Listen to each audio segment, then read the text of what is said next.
खेती किसानी से जुड़े विषयों, मुद्दों पर फिर आज मैं लेकर हाजिर हूँ, एक ऐसे फसल के बारे में जो ना केवल उर्वरक का काम करता है, बल्कि पशुओं के चारे का उत्तम स्रोत माना जाता है।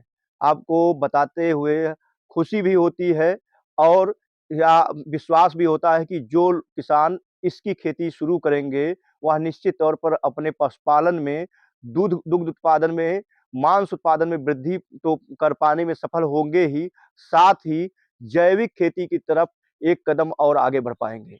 नमस्कार, मैं हूँ बृहस्पति कुमार पांडे और आप देख रहे हैं पंचायत पत्रिका और गाँव गाथा का संयुक्त उपक्रम खेती किसानी। आज हम कृषि विज्ञान केंद्र बस्ती में हैं और आपको जिस फसल के बारे में बताने जा रहे हैं, वह एक तरह का फर्न है, जिसको ग्रीन गोल्ड के नाम से जाना जाता है, यानी हरे सोने के नाम से जाना जाता है। और आप सहज अंदाजा लगा सकते हैं कि सोना कितना महँगा होता है, उसका कितना वैल्यू है। पूरी दुनिया में सोना सबसे मूल्यवान वस्तु सोने को समझा जाता है।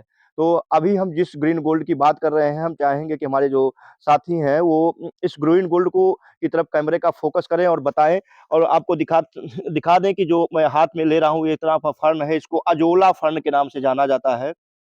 और आप अब देख सकते हैं कि जो अजोला है एक उत्तम जैविक खाद के रूप में इसको जाना जाता है या सिंचित जो धान के खेत हैं उसमें वाष्पीकरण की दर को कम करता है, यानी पानी को ज़्यादा दिनों तक रोकने में कारगर साबित होता है। साथ ही यह खरपतवार की वृद्धि को पूरी तरीके से कम कर देता है।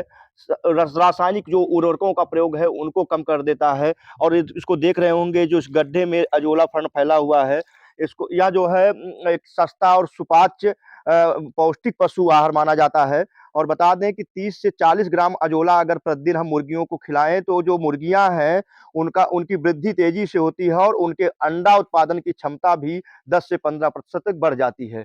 दुधारू पशुओं की अगर बात करें तो 1.5 से 2.5 किलोग्राम अगर हम अजोला खिलाते हैं पशुओं को, तो जो पशुओं का दुग्ध उत्पादन है वह लगभग 10 से 20% वृद्धि हो जाता है। एक ऐसा उत्तम चारा, ना आपको इस पर ज़्यादा उर्वरक की ज़रूरत पड़ेगी और ना ही इस पर ज़्यादा श्रम की ज़रूरत पड़ती है। इसके लिए हमको 10 से 15 फीट का एक गड्ढा बनाना होता है लंबाई में। इसकी जो लंबाई होगी 10 से 15 फीट की लंबाई होगी और इसकी जो चौड़ाई है लगभग 3 से 4 फीट चौड़ाई होनी चाहिए और 1 से 2 फीट इसकी गहराई होनी चाहिए।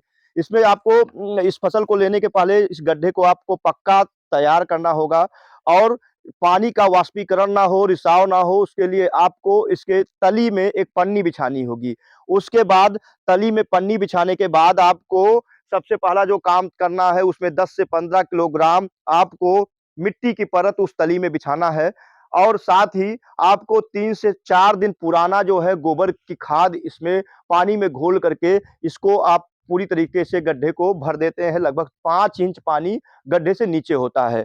इसके बाद इसमें जो आप फर्न देख रहे हैं, इन फर्न को थोड़ी-सी मात्रा में डाल दिया जाता है और ये कुछ ही दिनों में 15 दिनों के भीतर ये पूरी तरीके से जो गड्ढा है, अजोला फर्न से भर जाता है और ये जो 10-15 दिन में ये उपयोग में लाने लायक हो जाता है। और आपको बता दें कि भेड़-बकरियों को अगर हम 150 ग्राम से लेकर के 200 ग्राम तक भी अजोला फर्न इसको खिलाने में, उनके चारे में उपयोग में लाएँ, तो जो उनकी मांस है वो मांस की वृद्धि होती है, उनका वज़न वृद्धि होता है और ये प्रोटीन का बहुत बड़ा स्रोत माना जाता है। लगभग इसमें 22 से लेकर के 25% तक प्रोटीन होता है। यानी दूध उत्पादन के लिए, शारीरिक वृद्धि के लिए, वज़न वृद्धि के लिए सबसे अच्छा मुफ़ीद चारा माना जाता है।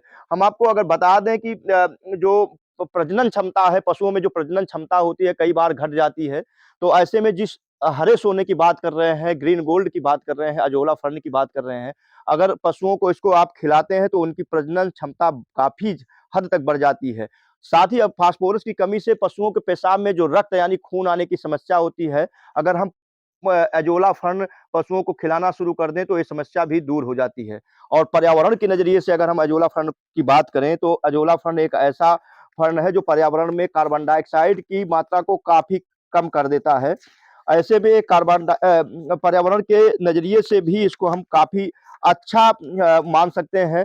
हम आपको बता दें कि इसमें जो पोषक तत्वों की मात्रा होती है, इसमें प्रोटीन जैसा मैंने पहले बताया कि 22 से लेकर के 25% तक पाया जाता है।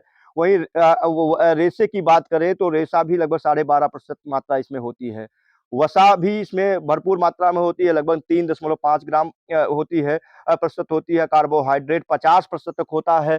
कैल्शियम का ये भरपूर स्रोत माना जा सकता है, 1.16 प्रतिशत होता है। फास्फोरस की मात्रा होती है और ये वायुमंडल में नाइट्रोजन के स्थिरीकरण का सबसे बड़ा स्रोत माना जाता है। तो जो भी किसान भाई पशुपालन कर रहे हैं, धान की खेती करते हैं, वो सभी किसान भाई की खेती प्रारंभ करें। उसके लिए जो गड्ढा आप देख रहे हैं, 10 से 15 फीट लंबा एक गड्ढा बना लें, 3 से 4 फीट उसकी चौड़ाई होनी चाहिए, 1 से 2 फीट उसकी गहराई होनी चाहिए। इस गड्ढे को बनाने के बाद इसमें 10 से 15 किलोग्राम आप मिट्टी की परत बिछा दें। परत को बिछाने के पहले एक प्लास्टिक की पॉलीथीन बिछानी होगी, जिससे पानी का रिसाव बाहर ना हो, पानी का स्थिरीकरण बना रहे। साथ ही इसमें मिट्टी डालने के बाद आपको 10 से 15 किलोग्राम प्रति गड्ढे से के हिसाब से 3 से 4 दिन पुराना गोबर का घोल भी डालना होगा। उसके बाद इसमें आप एजोला फंड थोड़ी-सी मात्रा में डाल देते हैं और एजोला फंड पूरी तरीके से गड्ढे से गड्ढा भर जाता है।